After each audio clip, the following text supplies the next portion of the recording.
I wrote a script here, and initially I wrote this could be a foreshadowing. I'm changing that to this will be a foreshadowing of the NLCS. This is what we expect the NLCS to come down to: the Braves versus the Dodgers to find out who goes on to the World Series. One way or another, that is the likely scenario. It would be a nice touch on the season if the Braves can kind of get 3 out of 4, maybe sweep the Dodgers. That would be phenomenal if that were able to happen. Hello, baseball fans. You're watching On Deck with Tyler Redmond. Welcome into On Deck as always. Thank you so much for checking out the channel. Really do appreciate it while you're here. Do me a favor, like the video, subscribe to the channel, hit the bell for notifications so that you can stay up to date with everything going on here at On Deck, and of course with your Atlanta Braves. And what a series we're coming out of. Of course, the Braves versus the Dodgers. For my money, it's the regular season series of the year, no doubt about it. What a time, because Game 1, I don't think it gets any more exciting in the regular season. You know, last year, the series of the year was that second to last one with the New York Mets to find out who was likely going to win the NL East. It turned out to be the Braves. This year, it's not for the division. This year, it's for the best record in baseball, and there's some stakes with that because, of course, whoever has the best record in baseball gets claim to home field advantage in the NLDS, NLCS, and the eventual World Series if that team is to make it that far. And, of course, the Braves and Dodgers are both vying for, a World Series title, and the Braves took it to the Dodgers, winning Game 1 8-7, courtesy, I would say primarily, of Ronald Acuna's grand slam to become the first 30-60 player in the history of baseball. I think there's more to come with that. I think he could possibly get to 40-80, maybe 40-70, whatever the case may be. I think he can get there. In Game 2, the Braves won as well, 6-3. Max Fried pitched excellently. 7 innings pitched, 10 strikeouts, no earned runs. Game 3, they won as well, 4-2. Elder had a lot of base runners, but he still was able to throw 6 innings. He had 4 strikeouts, 5 hits across the day. So a lot of base runners, but he was able to win. Of course, today we were all hoping for the sweep, right? But I want you to, take a look around and realize just getting the series over the Dodgers is quite a big deal because you already had a 3-game lead for the best record in baseball. And now you have, a 6 or a 7-game lead for the best record in baseball. So the Braves have been able to add on to that. They've been able to keep the Dodgers at bay. Had they split the series, this would have been considered a win in my book. But they were able to win it, and they were able to win it with 3 straight victories over the Dodgers. So I thought it was a great series. And if this is the matchup for the postseason, which I think it will be, I don't know how this could be anything other than the NLCS matchup, as you saw in the video that we played prior to the live stream.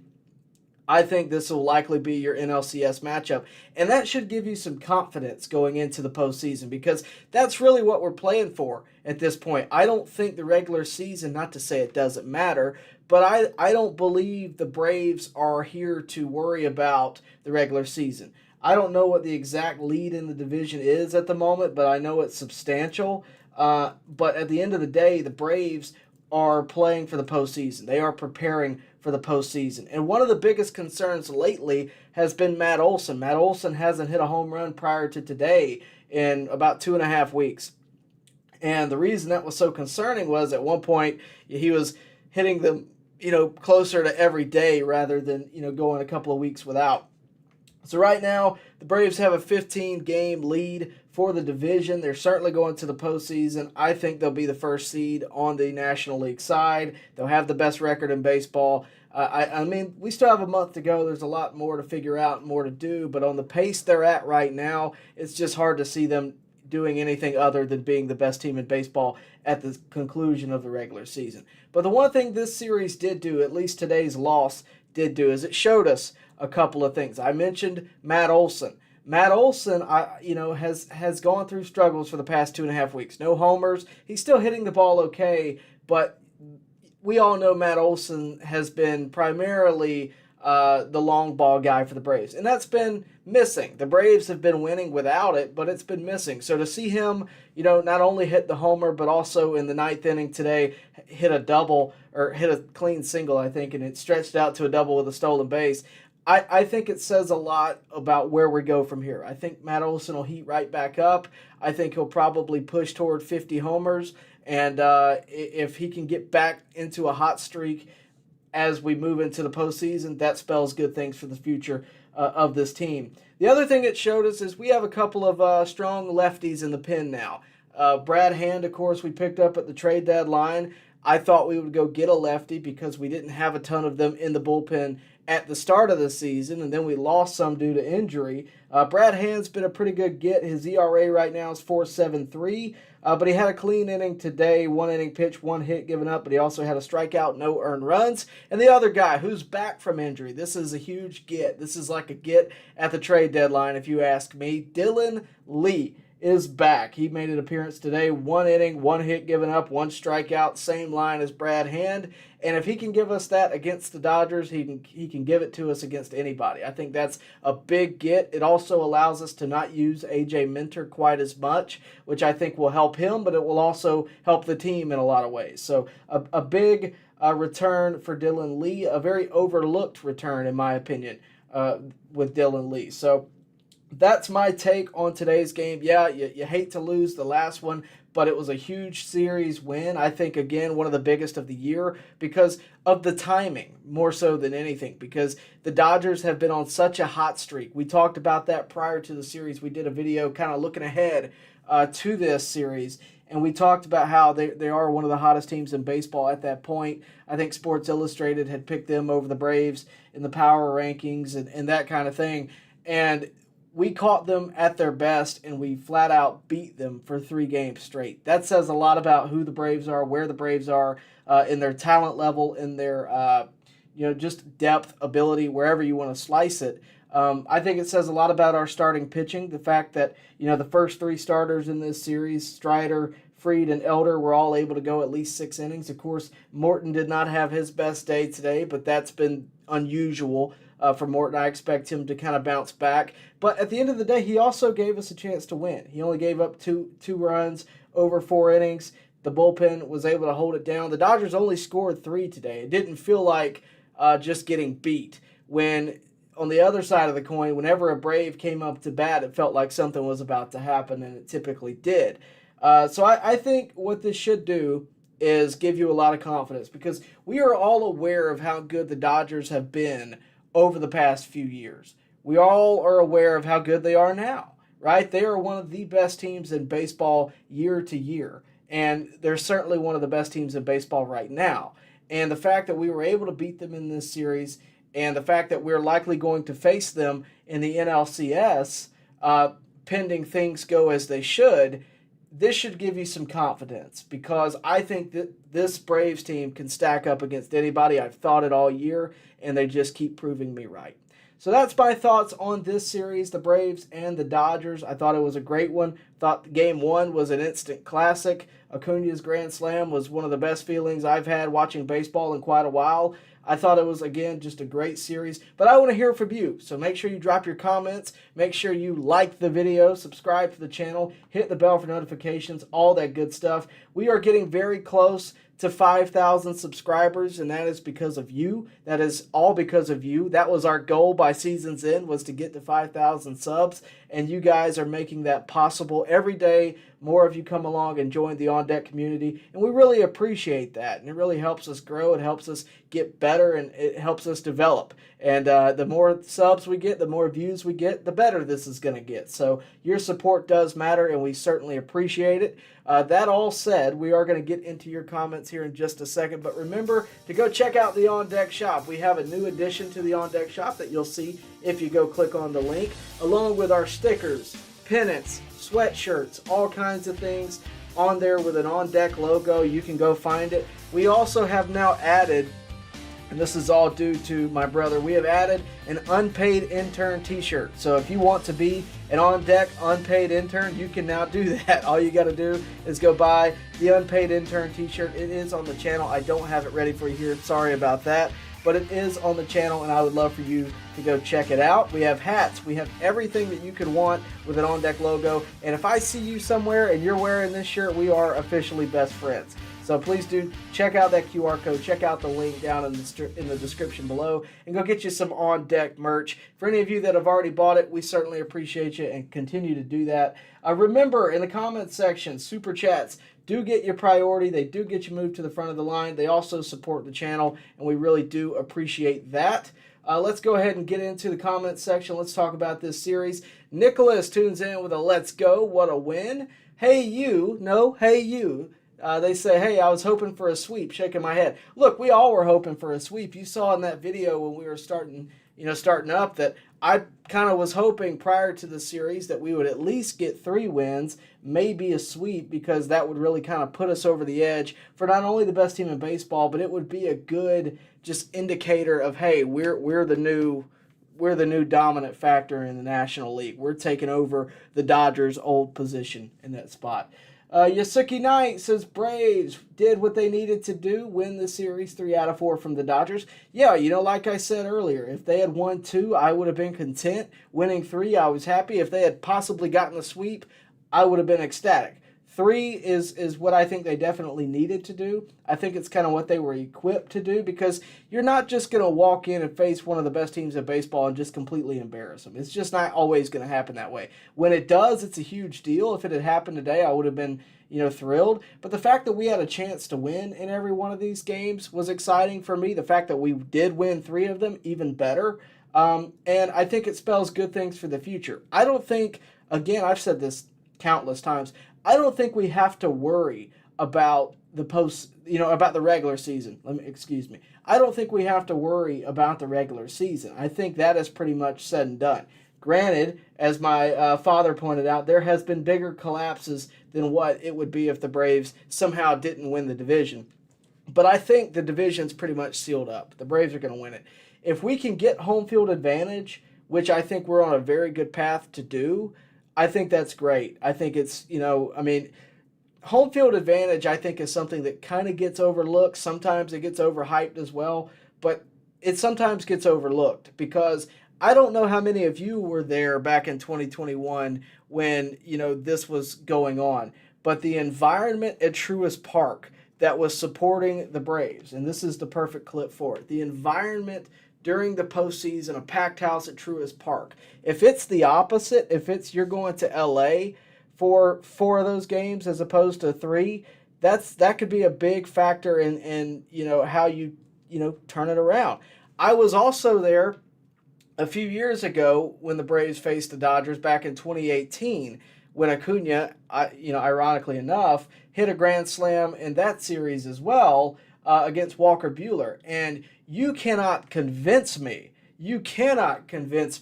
that the fans did not have a factor in that. If you go watch that clip, you hear those tomahawks, and you look at Walker Buehler, and you look at the uncertainty, a lot of that is because of the fan interference. And I guess, impact, right? And it was all, plus for the Braves, minus for the Dodgers. But if you can get 4 of those games, at home, and not to mention 4 of those games in the World Series at home, that's a big deal. It could turn the tide of a series. So I think that's important. I wouldn't say it's the end-all, be-all, because the Braves won the World Series in 2021, not having home field advantage against the Astros. They won it in their ballpark. So it's not like you can't win when that happens, but it definitely is a better spot to be in having home field advantage, no doubt about it. But yeah, I think they did what they needed to do, and hopefully they will continue to do that as we enter the closing weeks of the regular season. But I don't know about you guys, I am super excited for the postseason. Let's see, Nicholas says Acuna is the most valuable player.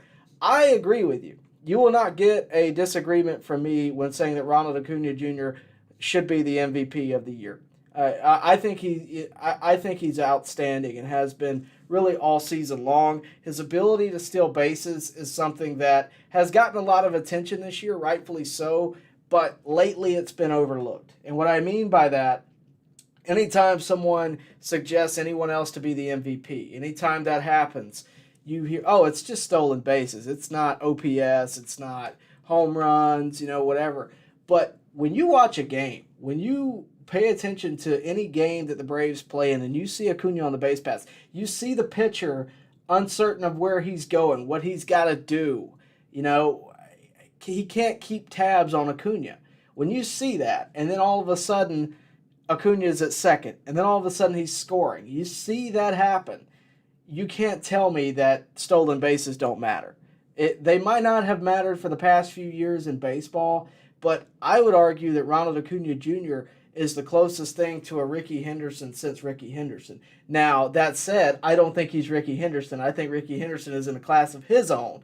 But the power-speed combo that Ronald Acuna is just different. It's a different type of thing, and I'm glad it's being appreciated. I hope it's appreciated at the end of the season with a Most Valuable Player award. I think he deserves it. He's the only person in history with 30 homers and 60 stolen bases. And I've gotten comments ever since I put my opinion out about this that basically say something along the lines of, you can't just pick two random stat combos, put them together, and call this guy the MVP. Not when you have a Mookie Betts that's hitting the way he's hitting. And I'll give you that. You can't just put two stats together and say that Ronald Acuna Jr. is the MVP. I completely agree with you. But the eye test should tell you how much he has meant to this team, right? Because if every night the first guy you got to face is Ronald Acuna Jr., who can either take you deep, and if you walk him, he's going to steal second and give whoever's batting second just the amount of time and chance to knock him in as the homer would have done. You cannot tell me that doesn't make him at least in the conversation. The fact that he's been able to steal 60 bases and hit 30 homers and it's still going up. He hit a homer, yesterday to make it 32? You can't tell me that guy shouldn't be the most valuable player. And, some people would call me biased. I run a Braves channel. I get all of that. But I'm telling you from the most unbiased perspective I can, if Ronald Acuna Jr. was a New York Met, I would tell you that he is the MVP, okay? If Mookie Betts was doing what Ronald Acuna Jr. is doing, I would tell you he should be the MVP.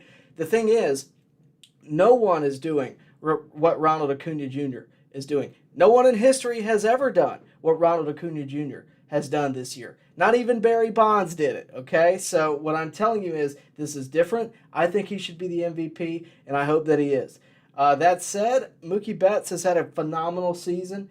I don't look forward to facing him in the postseason in particular. The two homers in game one of this series were huge, and of course that's going to drive up the MVP conversation and who it should be.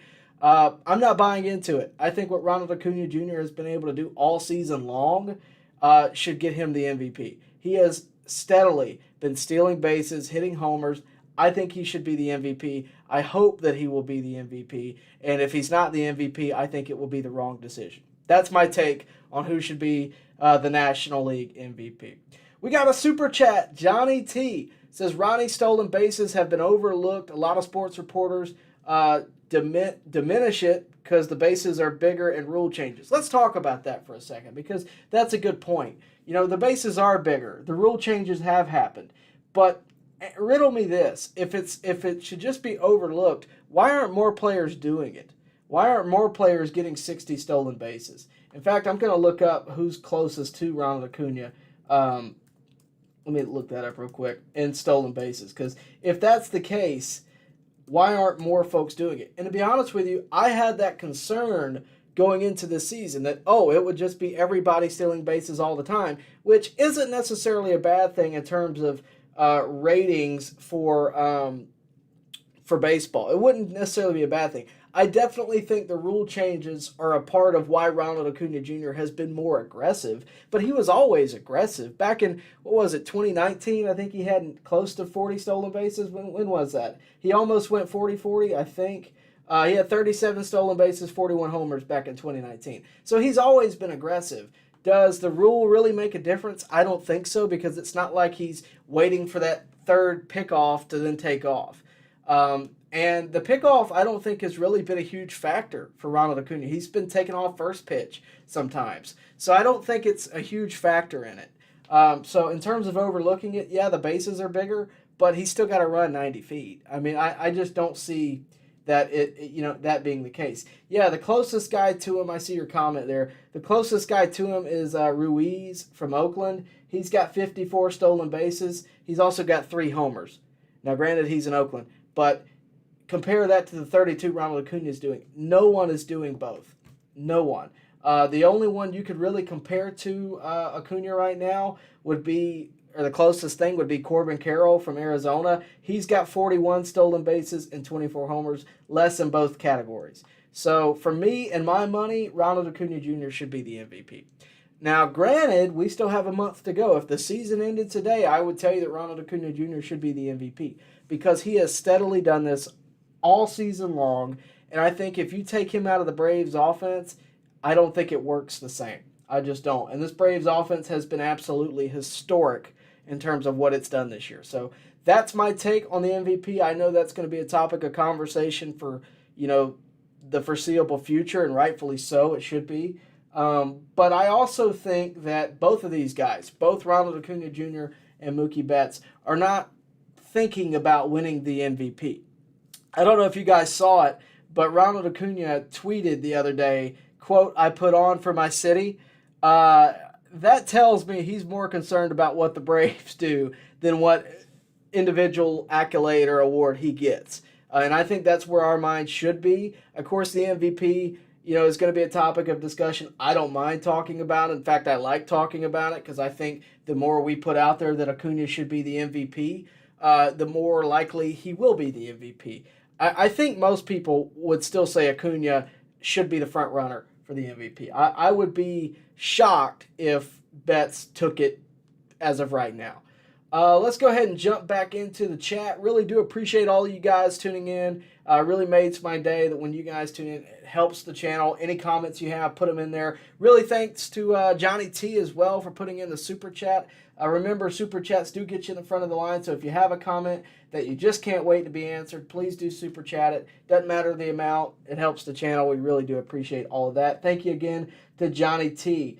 Let's go ahead and jump back in and see Courtney Conaway. Morton and Elder have officially quelled my fears. Yeah, Morton didn't have a great day today. He threw 4 innings, but gave up 2 runs. But, guys, he's got still, a 3.32 ERA? He's going to give you a chance to win. And with this offense, a 3.32 ERA across, 9 innings, if that's the limit, Morton and Elder are going to be fine. I think Elder has really snapped back into gear. I think he's back where he needs to be. And before today, Charlie Morton was pitching phenomenally. His curveball had been on.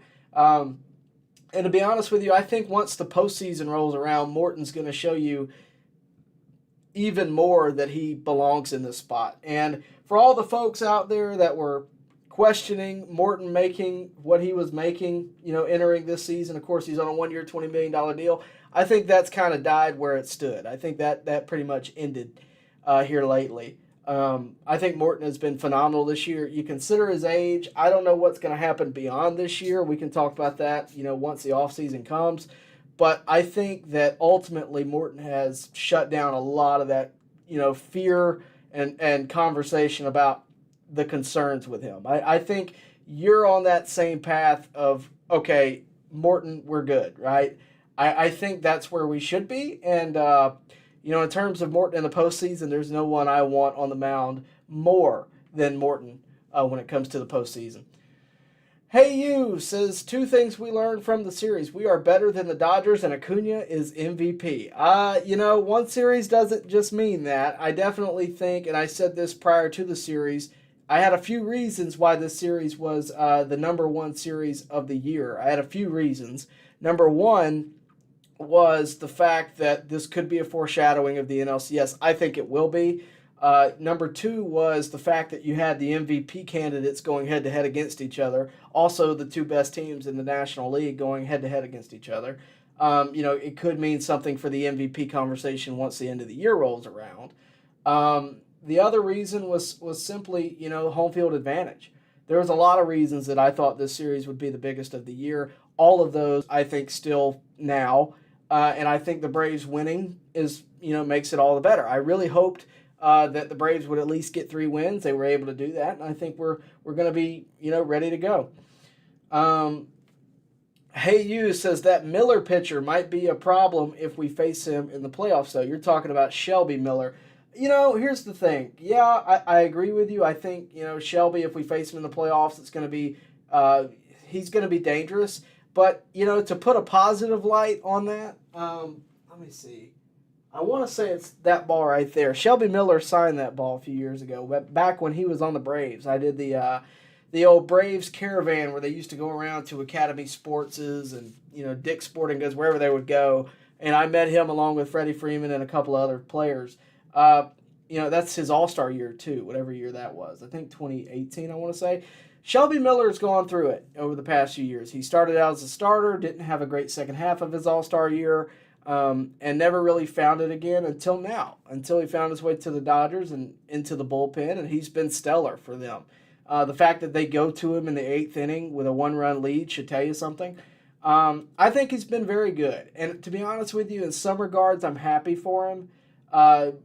It kind of stinks to see 3 Braves players that I really loved growing up. Freddie Freeman, of course, Jason Hayward, and now Shelby Miller on top of that. Kind of stinks to see them in a Dodgers uniform, but at the same time, 2 of those players have found new life with the Dodgers, and that's a good thing, right? I mean, we don't want them to just fall off the face of the earth, right? It's good to see Jason Hayward still playing ball, and it's good to see Shelby Miller finding life, in a new organization. I think it's a good thing.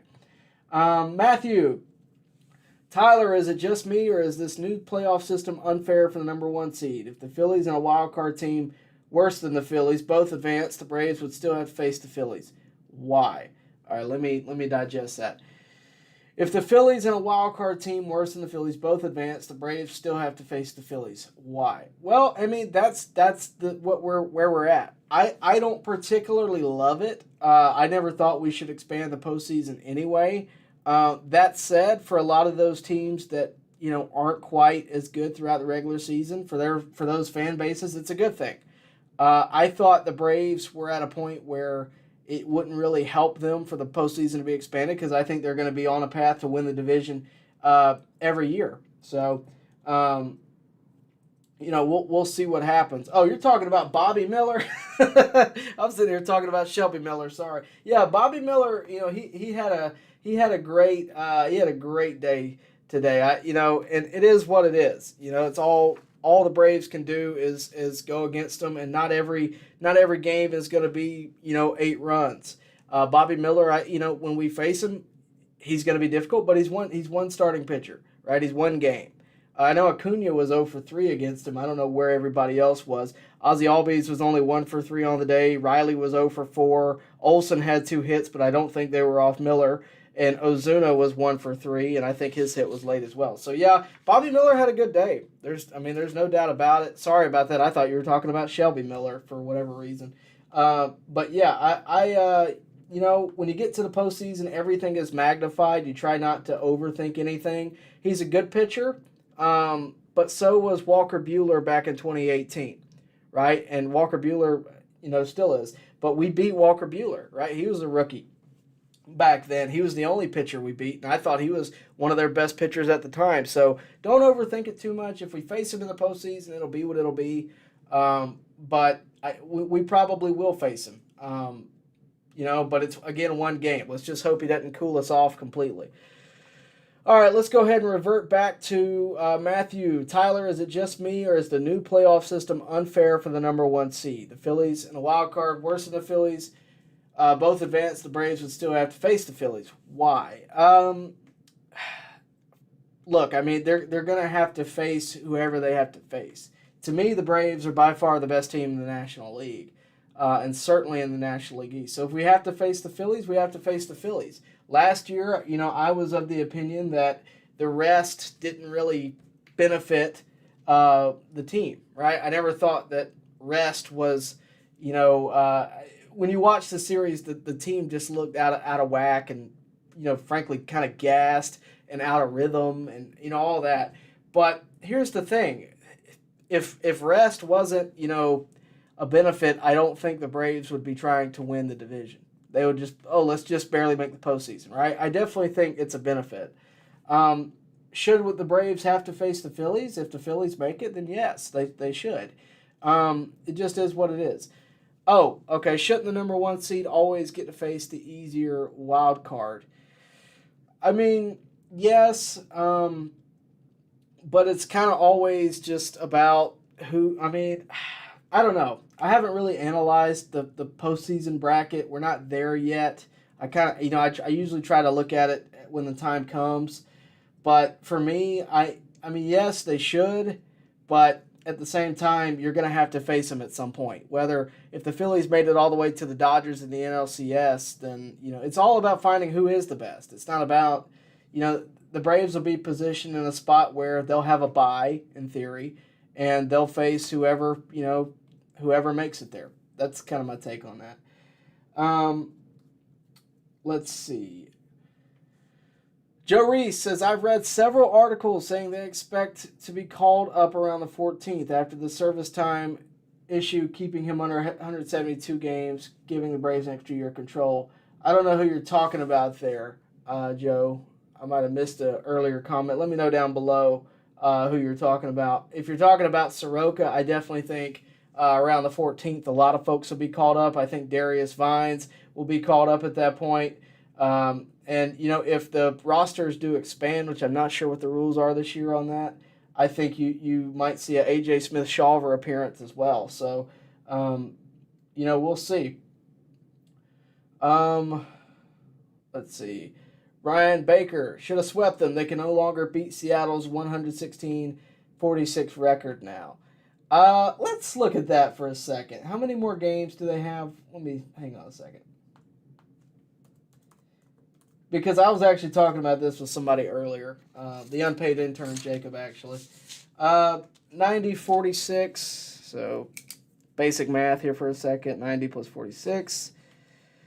So, 136. So, they have a little less than 30 games to go. Sorry, guys. Let's see. So, they got 26 games to go, and they have 90 wins. No, that can't be right.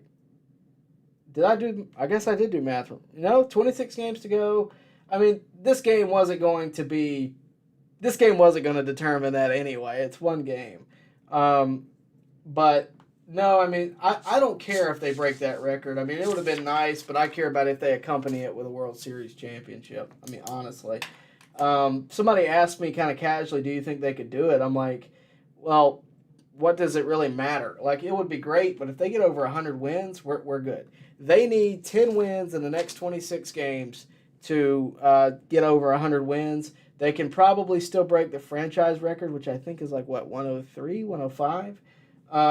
So that would be cool. But, again, I don't want them to just force it and try their best to get it and, all that. So, we'll see. Let's see. Brandon Edwards, hate we didn't get the sweep, but can't complain about going 8-2 over the West Coast road trip. Absolutely. The West Coast has never really been friendly to the Braves, especially when the Dodgers are involved. It's just the West Coast road trip's never been, super friendly. I definitely think it's a plus, and I think the fact that we won the series in their ballpark says a lot about us, and we're only going to get better come postseason. Steven Jackson says, I think Acuna is the MVP of the best team in the league. If you take him out of the lineup, it changes the whole dynamic. Agreed. That makes his whole case. He is the MVP of the best team. Well, he's the MVP of the whole league. Again, no one is doing what he's doing. Brandon Edwards, no one was talking about Betts as MVP till August. Agreed. Acuna has been consistent hitting and stealing bases all year. I agree. He very well may run down. Where is Arias in the batting average conversation? Because I know he'd fallen off. Let me see real quick. Let's see. Because 356, is that right? Let me see. Let's go to a trusted 355 according to Baseball Reference.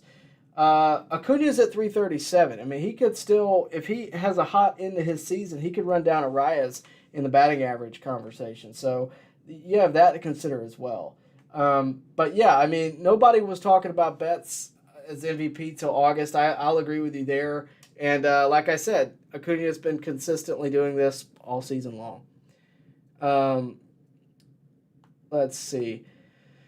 Whippersnapper, love that name, says, is Morton going to be our third starter in the playoffs? For me, if I'm picking starters, and assuming you have a 5-man rotation, which I don't think you will, I think you'll probably cut it down to a 4-man and the rest will be in the bullpen. I think you'll have Fried, obviously, as your number 1, maybe your number 2. Strider, those are kind of irreversible. I mean, reversible rather. You can switch those out for me. Number 3, I think Morton's definitely your number 3 there. Elder would be my number 4. And then you could have a 5th if Wright was to return, which I think is still possible. But, I mean, we're getting to the kind of the point where you have to make a decision. But you'd have Wright, you'd have Soroka, you'd have A.J. Smith-Shawver, you'd have Darius Vines. I mean, there's a plethora of guys you could go to for long relief. And I'm probably missing somebody. This is just me on the top of my head, right off dome, telling you what I think. I definitely think Mort would be your number 3. Elder would be your number 4. And then from there, you can go to really whoever you want. But when I mention Wright, Soroka, A.J. Smith-Shawver, and Darius Vines, I don't necessarily think they'd all would be starting or anything. I definitely think if you go to a Game 6, Game 7, you go back to Fried and Strider to cap off the series. But look, I mean, if you go to a Kyle Wright for the 5th game to give Fried and Strider rest or whoever rest, that's a pretty good 5th guy to go to. He got you 20 wins last year. So that would be my take on it. I think they're going to have so many options and be so overloaded with talent come the postseason time that I don't think it'll be a problem. Chris Fields, what's up, Tyler? How about that series? We all wanted the sweep, but 3 out of 4 ain't bad. With all games being tight and could have gone either way, I'm proud of our guys stepping up and doing their job. Yeah, today I thought we kind of got a little sloppy in terms of defense and that kind of thing. Like, at one point, there was a throw. I think Miguel Rojas got all the way to 3rd on it. They threw it to d'Arnaud, and it was way off, path. And, it kind of looked a little bad news bearish. But other than that, I mean, I thought we looked very solid up and down this series. I thought it was pretty stellar all the way around. James Holt says, I'm sure if the Braves face Bobby Miller again, they will have a game plan next go-round. My understanding is they haven't seen that particular pitcher a whole lot. Well, no, he's a rookie. It's the equivalent of us pulling out Darius Vines against Colorado. It's just somebody they haven't seen. And, I think the Braves have a lot of those types that they could pull up in the postseason and catch some folks off guard, because it's not just the NLCS and the World Series. You also have the NLDS to think about.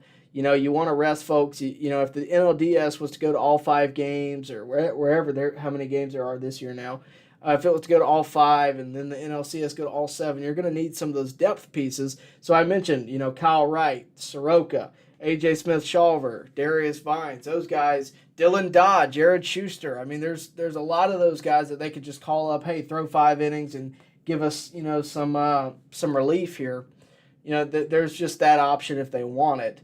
The battery. I'm furious we're not undefeated. With this lineup, you should go 162-0. No excuses. I agree. I'm just kidding. No, I mean, that's a good attitude to have. You want to go 162-0, but it's, if whenever that day comes, if a team ever does that, they can have my paycheck. No, I appreciate that comment. That made me laugh. James Holt, Philly worries me. I haven't forgotten last year we faced them 7 times down the stretch. We'll see how that goes. I don't blame you for worrying. They're certainly not, just a pushover. I think they have talent there for sure, but I think this year is just different. I mean, this Braves team, I'll put it to you this way. I would not pick anybody over the Braves right now. And that you could say that's because I'm biased. You could say whatever you want. But there's nobody, I look around in the major leagues and I go, oh yeah, the Braves have no shot against them. No, everybody should be looking at the Braves going, oh man, that's going to be tough, right? I think the league fears the Braves, which is unusual for us. Usually it's the other way around. Usually we're the underdogs. I don't see that being the case. I think the Braves are supposed to win. I think it'll be disappointing if they don't win, right? I think that's where we are. And you have a right to be fearful a little bit of Philadelphia. They beat you last year, right? I mean, but I also think this year, again, is just a little bit different. I think this team is better. I think it's got more depth. It's got more experience. And, I think we're getting some folks back at the right time. Dylan Lee is one. Max Fried is one. Kyle Wright could be one. We'll see where we are. Let's see. Corey Carter, 116-win team, didn't win the World Series. I think that's more important. Agreed. Camille Harris, Dodgers fan here. Can't wait to play the Braves again in the postseason. Well, we appreciate that. We keep it cordial here at On Deck, so please do subscribe. We look forward to beating the Dodgers in the postseason, we hope. Appreciate the comment, though. Let's see. Brandon Edwards says he could pull it off 8 homers in 26 games to give him a 40-70 season. I mean, look, I'm not going to say it can't be done. Acuna could certainly go 40-70. Where's he at in stolen bases right now? 63? Yeah, I mean, 7 stolen bases. Think about it. If he got to 40-70, he would be the first 30-60 man. He would be the first 40-60 man if he got to 40 homers. He would be the first 40-70 man. He'd also be the first 30-70 man. He could pull off a lot of history at the tail end of this season. It'll be interesting to watch. James Holt says, I still wish we would have beefed up this bullpen at the deadline. It's shaky at times. Look, me and you know me, we're in full agreement. I wish we would have beefed up the bullpen. I still think Brad Hand was a good pickup. I wish we had done a little more. Of course, y'all all know that I wanted Hader at the deadline. That would have been my first choice if I had it, but I didn't, and they couldn't get him. The Padres didn't want to sell. And by the way, where are they at in the standings now? Let's take a look at that, because I know it's probably going to make me laugh a little bit. Of course, y'all all know how I feel about the Angels and what they've done. I feel pretty much the same as the rest of you. The Padres are 20 games back in the division. I don't know how far out of the wild card they are, but they're probably not going to the postseason. I would doubt it if they did. But we'll see. I mean, crazier things have happened. They should have sold. That's what I'm getting at. No, I mean, I would have liked that to have happened. But, again, I think Brad Hand was probably the best they could do at the time. And it got us a solid lefty, So they also knew Dylan Lee was coming back. Reisel's been solid for the most part as a closer. I think he's got to lock in the postseason. But that's all we can really hope for. Johnny T says, I think if we win the World Series, Morton rides off into the sunset. Maybe. I know a lot of folks are curious about should the Braves pick up his $20 million option. It's tough. I think that's a him decision more than anything. I think the Braves will pick it up just because he's been so good this year, but I think it's more of a decision that he's got to make. Not so much what the Braves got to make, and not so much what we got to make. It's, does he want to retire? Does he want to be done? Because I think if he's not coming back with the Braves, he'll probably hang him up. Does he want to make another $20 million? Does he want to potentially get hurt? Does he, there's a lot to consider there. I don't know what the answer will be. I think, again, though, it is a Charlie Morton decision more than anything, and, we'll see where it comes down to. Johnny T says, seems like Snit was trying to stay away from McHugh today with Heller pitching 2 innings. Yeah, did Heller pitch 2 innings? I didn't see that. Yeah, he did. Pitched 2 innings, gave up a run. Yeah, I mean, he might have been trying to stay away from McHugh. I mean, McHugh, let's be real, hasn't been super great lately. And Snit knows how important this win is. Maybe he was trying to stretch it with Heller. He probably, obviously, didn't want to overuse Rysel going into another series. I mean, yeah, you can say that. I don't know. I wasn't there. I can't read his mind. But I wouldn't say that you're wrong. I mean, and I say that all to say that, McHugh hasn't had a great go of it, these past few weeks. And I think that's fairly obvious. But, I mean, what is Snit supposed to do in that spot? He could have put him in, but, again, what if it goes wrong? No matter what, if the Braves lose, it's going to be blamed on Snit. I would also say, with Heller, he pitched the 8th and the 9th, right? And in the 8th, they gave up the run. So for me, he pitched the 7th and the 8th. I apologize. He was clean through the 7th. The Braves were, was he clean through? No, he pitched the 8th and the 9th. No, hang on. Yeah, he was clean through the 7th, and then he gave up a run in the 8th. maybe he was hoping he could just get by and expend Heller without using anybody else. Sorry, I was playing mental gymnastics there for a second. The Braves do have an easier road ahead. They got the Cardinals, then the Pirates, and then they have a 4-game set with the Phillies. Then we, of course, face the Marlins, and then we face the Phillies again. That one will be at home, which, I think that one will pack the ballpark out. Then we end this, we go from Philly, we face the Nationals, and then we face the Cubs, which will be a good series, and then we end the season with the Nationals. So we kind of have an easy road ahead. That's why I think 106, which is the team record for wins, I think is beatable. Because I look at the Nationals, I hate to say I assume a sweep, but for this purpose, I'm going to assume the sweep. You have 3 wins for the last series. You have 4 wins for the series prior to that. The Cubs, I think you could possibly take 2 of 3, so 3 plus 2 plus 4, that's what, 9? That's 9 wins right there. Philly, let's say we split it, we get 2 out of 3 of those, that's 11. Marlins, I'm just going to assume the sweep.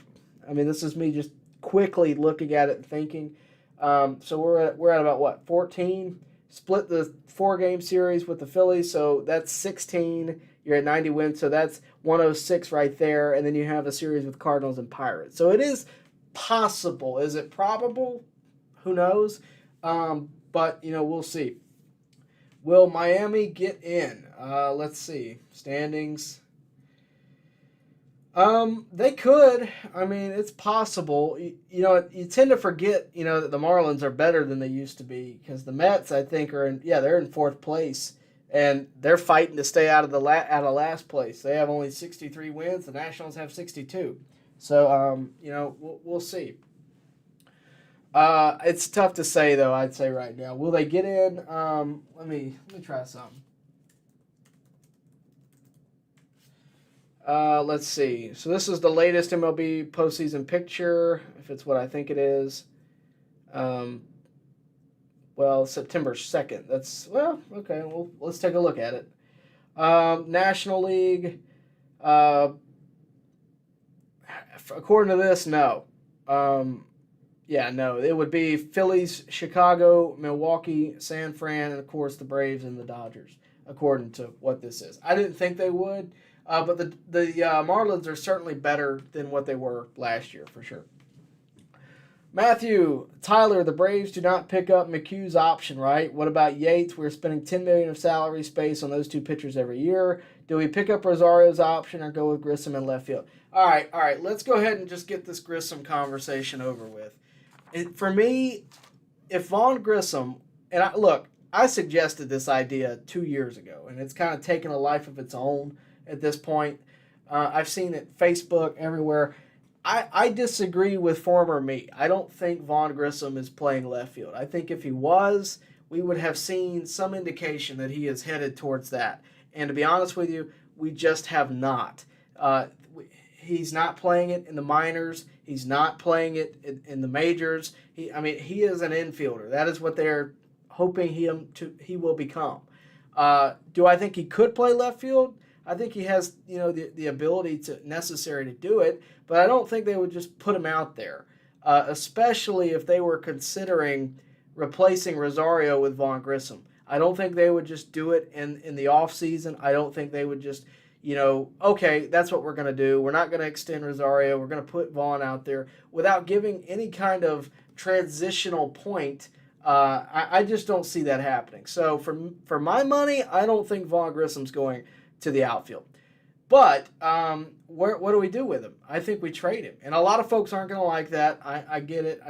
I just don't see anywhere for him to go. In terms of Rosario, I think we could get his option. It wouldn't surprise me if they did that. He's had a much better year this season than last. So for me, I think there's nothing wrong with picking up Rosario. They could still decide to go free agency and try to improve at that spot. They certainly have the money to do it. But, we'll see. Vision Music Works sends a super chat. Hey, Tyler, I wonder what the power rankings will be from Bleacher Report this week. Will Dodgers still be number 1? Yeah, I'm looking forward to it. I couldn't wait for this series after I saw that. Thanks for the super chat, Vision. Really do appreciate you and all your support. And I really appreciate you tuning into the live stream. I know we got an early one today, so I hope that helps some of you guys come in and check this out. Remember, though, guys, please do like the video, subscribe to the channel, hit the bell for notifications, all that good stuff. It really helps the channel grow. We're so close to 5,000 subs, and it's all because of you. We are going to wrap this up here in just a few minutes, so please do get your comments in. Be Like Vision, Super Chat, that gets you to the front of the line. Speeds me up a little bit, too. It really helps the channel, and all of the proceeds to this channel do go right back into it. So any money you send in, we put it into a fund. We get equipment, we get that kind of thing. Wherever it goes, I promise you, it goes back into this channel, some form or fashion. Let's go ahead and go back to Matthew's question because I kind of skipped over half of it. Will they pick up McHugh's option? They have every right not to. I think, without us being upset about it, I think McHugh, for the majority of his time with the Braves, has been really good. Here lately, it's not been the case, and bullpen arms go that way. I think if they don't, they have to have somewhere else to go, right? They have to go and find someone else to fill that role. What about Yates? I think Yates has more of a chance to get picked up than McHugh because Yates, we've seen improvement. You can't tell me we haven't seen improvement. You might not like him going onto the mound, but you can't tell me you haven't seen improvement. The guy didn't even pitch the first year we paid him. We just locked him up for the next 3, right? Then last year he, was not who we thought he was going to be. He was, from the point we got him to now, he has always been a 2023 experiment. And, that's what it was. It was an experiment. Has it been overly successful? No. But has he been fairly okay? I would say so. I wouldn't put him in with World Series Game 7 on the line, but he's got a 2.73 ERA. He's 7-1. He's got 3 saves. He's got 69 strikeouts in 52 and 2/3 innings. His strikeout per 9 is fairly good, 11.8. I don't see any reason why we don't pick up Kirby Yates. I don't know what the money is. I'm not actively looking at what he's getting paid, but I don't see any problem with Kirby Yates. But that's just me.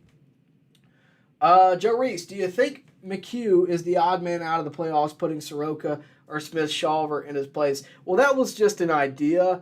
I think if anybody's the odd man out right now, it's probably it's most likely McHugh. And again, I'm not actively looking at it, every day. Like, okay, where's this going to go? But I think if anybody's pitched themselves out of the bullpen, it's probably McHugh here lately. But Soroka, Smith-Shawver, I definitely think Soroka's getting called up. Smith-Shawver is an option. I think Darius Vines is another who could, potentially get called up. I think either one, Jared Schuster, Dylan Dodd. I mean, I don't want to say that Soroka and Smith-Shawver, I don't want to commit to that just yet, and it's no knock on them. I think we have a lot of options. Kyle Wright is another that I think a lot of folks are kind of just overlooking. So I think we have a lot of different places we could go for long relief or whatever the case may be. But we'll see. Matthew, Tyler, how cheap will Ohtani's injury have to make his next contract for the Braves to consider going after him? $200 million. And I don't think it's going to happen at that. I just don't see the Braves doing it. And I've said it. I've been consistent on it. I don't think the Braves are going to even target him, because they know, especially prior to the injury, that he was unreachable in terms of price. And it's not that the Braves are cheap; it's that they allot funds. They pick where they want to attack. And I don't know if you guys are looking around and realizing this, but they've been pretty successful at it. So no, I don't think the Braves are targeting Shohei. I don't think they ever were targeting Shohei. And to be honest with you, I think they're smart for doing so. It's not a knock on Shohei, but when the market is that high, you don't buy. It's that simple. So that's my take on it. In terms of how cheap would it have to be? If he's willing to take $10 million every year for 10 years or something like that, maybe. I just don't think he's in the Braves' plan more than anything. It's not a price factor. It's just not, it's nothing like that. It's not his caliber of player. He is not in their plan. I don't see where he would fit. I look at the Braves. I don't see a spot in the field for him. I don't see who you get rid of to make that happen. You could tell me Rosario. I don't think that makes sense. I don't think he's going to have a spot in the rotation. I don't think the Braves are going to want to deal with a player that is also a pitcher. I just don't see it. And I'll stand by that. If it happens, I was wrong. But, I just don't see it happening. Smith-Shawver is injured. Sorry about that. I forgot all about that. I'm sitting here rambling, and I just lost it. Yeah, $5.7 million for Yates next year. I'll pay that. Again, with a 2.73 ERA, I'll take that. I look at the stats, and you might not look at it and say, oh, yeah, he's been really good this year. But I think Kirby actually has. Since I looked up Kirby, let me look up Colin McHugh and get an actual representation of what his year has been. Let's see. 3.88 ERA, 4-1, no saves, 44 strikeouts, 55 2/3 innings pitched. Strikeout rate, 8.8. I don't think he's really a huge strikeout pitcher anyway. His ERA is not super great. I mean, it's not as good as Kirby's. If I got to pick, I'm going to pick Kirby. And to be honest with you, it might be a little bit of recency bias because Kirby's been better lately. But it's all about what have you done for me lately. We'll see. I don't know. We will see. With that, though, we are going to go ahead and wrap this one up. And I'm going to wrap it with this. Again, just a great series between the Braves and the Dodgers. I think it's a little bit of a preview to the postseason and to the environment that the postseason is. And if the Braves and the Dodgers do indeed match up in the NLCS, I, for one, will be very excited and to see Game 5 of this 4-game series when that day comes. But no, this Braves team is meant to last. It's meant to win, in my opinion.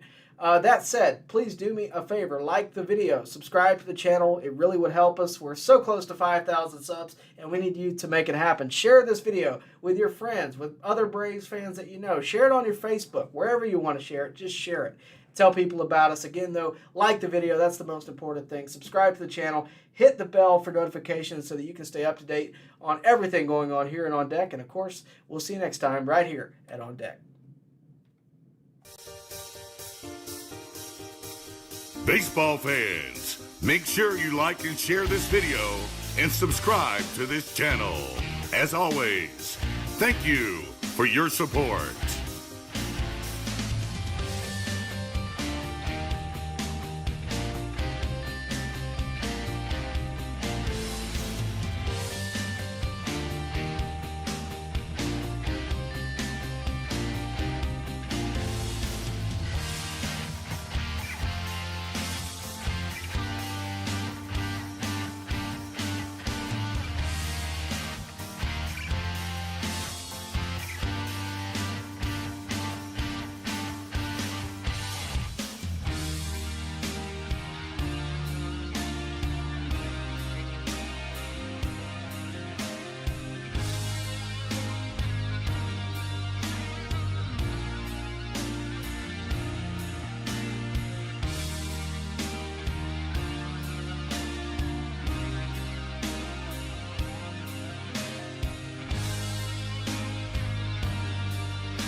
I wrote a script here, and initially I wrote, this could be a foreshadowing.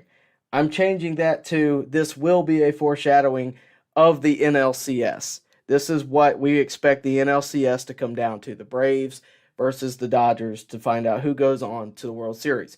One way or another, that is the likely scenario. It would be a nice touch on the season if the Braves can kind of get 3 out of 4, maybe sweep the Dodgers. That would be phenomenal if that were able to happen.